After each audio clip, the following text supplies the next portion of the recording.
Good morning, everybody. As we get ready to close out the school year, I wanted to go over a few helpful tips and tricks as we close our Schoology courses for the year to make sure that you don't lose any material or any content that you've created.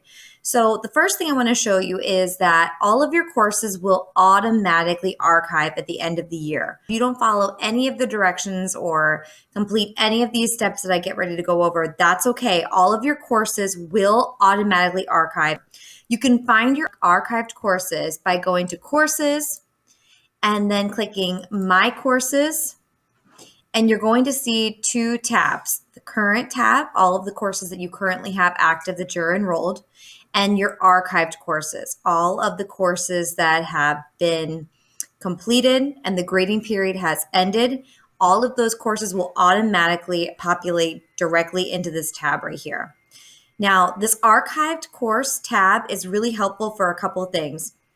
Number one, next school year, all of your course settings, so for example, all of your grade settings, all of your rubrics, you'll be able to open this course up in the fall and you'll be able to copy those grade settings and rubrics to your new courses so you don't have to spend time recreating that. This is also really helpful if you wanted to show student work. So for example, if you had a really awesome example of a kid's response or an assignment that was completed, you can always find those documents and assignments right here. So all of your resources will automatically save right here in this archive tab. The next end of the year tip I want to share is how to save your course materials to your resources. So you would save your course materials to your resources for a couple of reasons. I usually have a backup, right? So if you're like me, the archived is great, but I worry that something happens to the archive or I want to have a backup. I save it to my resources as well. Also, you can save it to your resources because it gives you an opportunity to share whatever you've created with other teachers. So if you have an assessment that you want to share with your PLC, or, if we're thinking about next year, maybe we're going to have some new staff members we want to share some resources with, saving them in your resources will give you that ability to have that collaborative opportunity. So once I'm in my course, I'm going to click the options and I'm going to click Save Courses to Resources. The collection right here is basically which folder you want these resources to be housed in. So if I select my home collection, that's my personal collection of resources.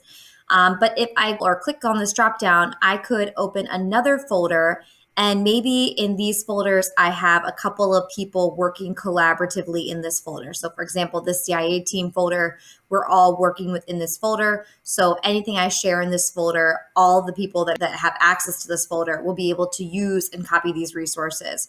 So I can decide where I'd like to save it.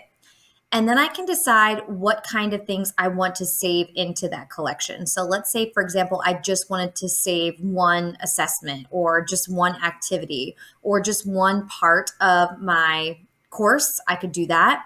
Or if I wanted to save them all, I click No Folder. Then I click Submit. And what will happen is all of your resources will be transferred to your resources. You can access your resources on this top little toolbar, and I'm going to select resources, and I've already transferred these items earlier today. So when I click on my resources, I click on my home.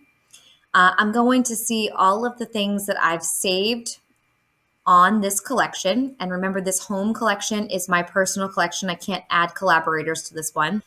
But if I created a new folder, I could share these resources with other staff members or other people within the district. So when I scroll down and I take a look at all of the resources I have in my home collection, at the very bottom, I'm going to see my most recent Pick Your PD course. A couple things to keep in mind here.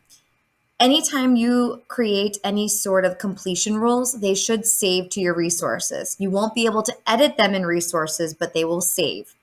You can work within your resources to add and change and update materials and assignments. And then once they're ready to go, you can very easily copy them to your new course in the fall. One other thing to keep in mind, any Google Drive assignments will not populate in your resources. They will populate, however, in your archived section. The reason they will not populate in your resources is basically a functionality of the permissions. So Google Drive is attached to your rosters. Those rosters are attached to students. And so all of that information is saved with that connection of the student. So once you basically unlink it and remove it from that student roster, you're not going to have access to those Google Drive assignments. However, all of those Google Drive assignments will still be safely housed in your archives tab right here. So that's just kind of the workflow of the Google Drive assignments and sort of a limitation of that sort of material in Schoology. If you have any questions, please feel free to reach out. Have a great day.